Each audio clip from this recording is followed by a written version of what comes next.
Que sont-ils devenus?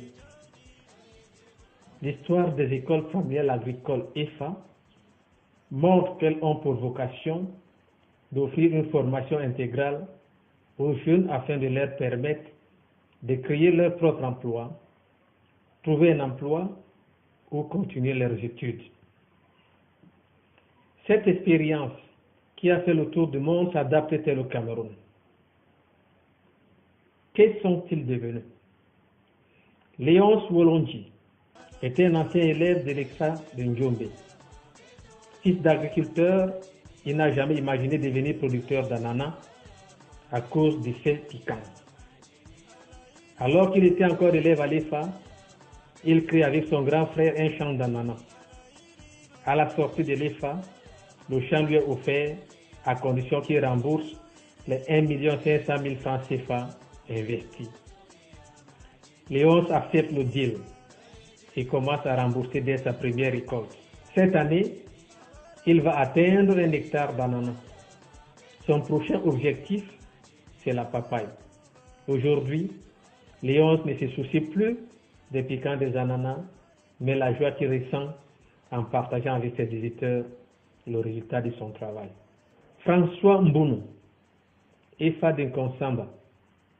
François a toujours pensé devenir agriculteur, mais a longtemps été dominé par la peur d'être l'objet de méprise, comme le sont d'ailleurs plusieurs jeunes agriculteurs. Alors qu'il était élève en classe de première, il surmonte sa peur et s'inscrit à l'EFA de Konsamba. Après une année de formation, il a commencé comme éleveur de lapins, mais très tôt a compris qu'il lui fallait beaucoup de moyens pour vivre de cet élevage. C'est ainsi qu'il s'est tourné vers le maraîcher. Aujourd'hui, il est sur presque 1 hectare de piments, basilic et céleri. Isaac Gauthier Longe de Njombe, c'est un passionné des pépinières dès son bas âge. L'échec au CAP mécanique l'a poussé à rejoindre l'EFA. Une fois ses études terminées, il renforce sa pépinière maraîchère avec le poivre, le cacao, mais surtout le bananier plantain, car spécialisé dans la méthode PIF. Pendant 3 ans, et en association avec des amis, il a contribué à la production des raisins pour le programme bananier plantain du Minader. Isaac a la chance, car lorsqu'il est sollicité pour rendre service ailleurs, son père reste s'occuper de sa pépinière. Romario Tchekam, première promotion de l'EFA d'Inkonsamba.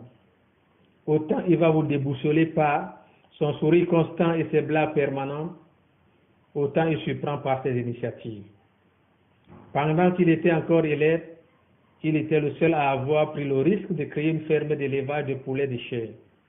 Aujourd'hui, Romario fait l'élevage des poulets Rohmont, une race qui a non seulement la capacité de vite engraisser, mais surtout de faire jusqu'à 5 œufs par couvée. En plus de l'élevage, Romario fait le fruit de la passion et attend sa première récolte. La principale difficulté de Romario, c'est comment se faire accompagner par ses plus proches. Un éleveur peut en cacher un autre. Francine Lele Fokou est une jeune fille atypique. Pendant 3 ans, elle quittait chaque jour Mbanga, son lieu d'habitation, pour se rendre à l'EFA de Njombe à 20 km. Alors qu'elle a toutes les difficultés pour trouver un local ou un terrain, elle parvient tout de même à faire l'élevage des poulets de chair.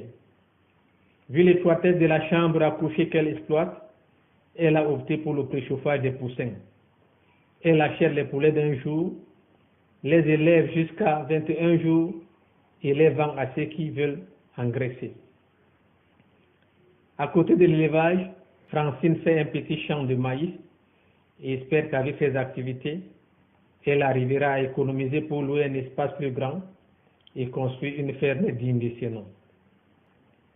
Mérimé Mietchop, plus résistant que lui, je meurs.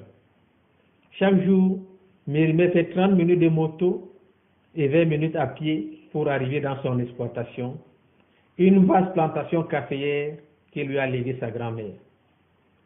Mérimée a décidé de faire de ses ruines un paradis. Il a déjà réhabilité plus d'un hectare. D'un côté, du piment associé au plantain, de l'autre, du cacao associé au bananier plantain. Mérimée rêve d'ailleurs plus loin. Contrairement à plusieurs de ses camarades, Mérimée n'a besoin que de la main-d'œuvre, car il produit lui-même ses semences et a du terrain à perte de vue. Jean de Dieu Tada, Michael, comme il aime se faire rappeler, a accepté de devenir un fait-tout. D'abord, l'élevage des poulets de chair. À cause du manque d'espace, il achète les poussins d'un jour qu'il préchauffe, vend une bonne quantité à 21 jours et ne reste qu'avec le nombre qu'il peut engraisser sans souci dans le même local. Tout à côté, il élève des chèvres qu'il dit fièrement réservées pour la dot de sa future épouse. Mais sa principale activité aujourd'hui est la provenderie, où il passe une bonne partie de son temps.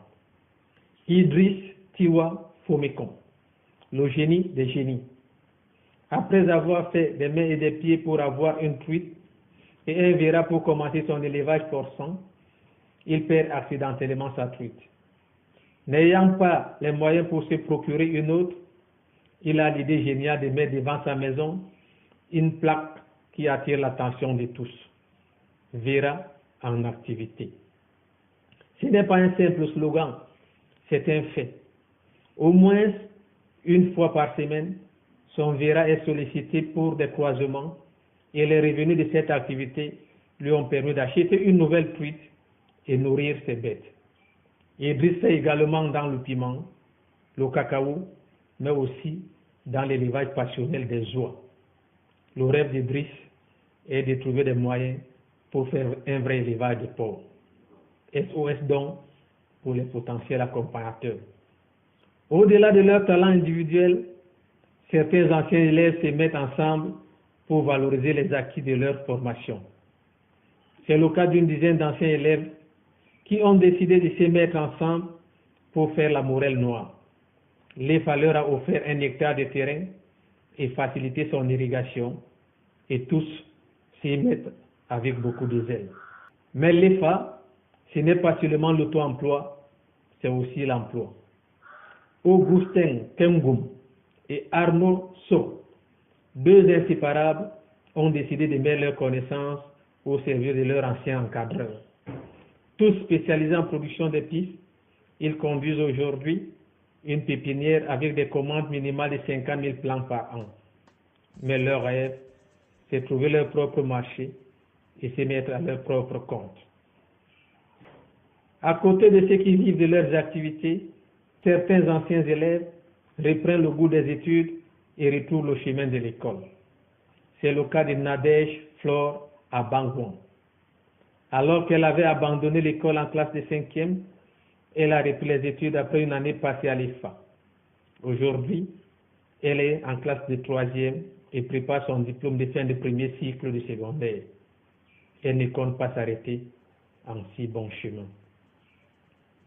Pour arriver à ces résultats, il a fallu une équipe de formateurs très tenaces, qui ne ménage aucun effort, et l'appui sans faille de l'IECD, un partenaire qui est prêt à accompagner ses écoles et ses élèves partout, même dans des conditions inimaginables.